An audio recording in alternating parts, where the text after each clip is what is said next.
Benjamin Z. Miller, and today we're going to talk about self-directed IRAs. Once you have a self-directed IRA account, you might go to a company. There are many of them that you can type on the internet and find companies that offer self-directed IRAs. Once you open this account and you've got money in it, you might start thinking about, well, where can I invest this money so that the gains are tax-free? Maybe I can loan it to myself for my favorite real estate deal. No, that is a prohibited transaction.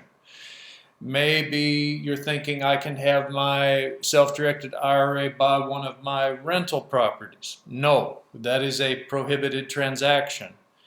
Maybe you're thinking, well, I've got a few $100,000 in a self-directed IRA. Maybe I can use it as security for a loan. Maybe I can go do a business deal and pledge it as collateral to secure the loan. No, that is a prohibited transaction.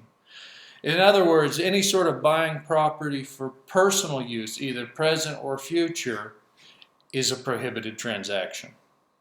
The thing about a self-directed IRA is you have a fiduciary. An IRA fiduciary includes anyone that basically has authority in managing the IRA, provides any sort of investment advice to the IRA for a fee, and has any discretionary control or responsibility in administering the IRA. So as a result of that, that limits your flexibility on where you can invest deals. This is just sort of the situation that exists with these. They are fantastic for the tax benefits, but what you really need is you need to find a borrower that is not prohibited. For example, you can't loan the money to your wife for them to do a deal. You can't loan the money to your son for them to do a deal. Boy, it is really something the way the government has all these rules, but those are the rules. But it is perfectly legal to loan to a real estate investor that is not your son, not your wife, for them to do a deal, borrowing the money out of your self-directed IRA account, paying interest into that account where you're getting a good rate of interest, and then once they conclude the deal, to pay the money back to your self-directed IRA account.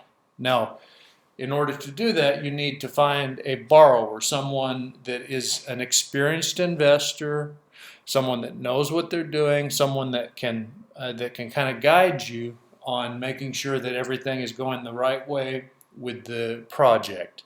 So I encourage you, if you would like to learn how to make tax-free passive income using your self-directed IRA, that you educate yourself, that you read the IRS publications, and it is just wonderful reading those publications. They are just so much fun to read. And after you've had enough fun doing that, I suggest that you talk to tax experts, talk to them. They will have all sorts of advice.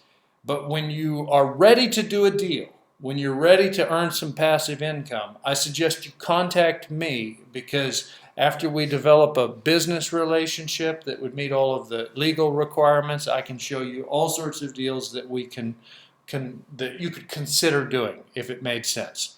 So thank you so much. I wish you an excellent day.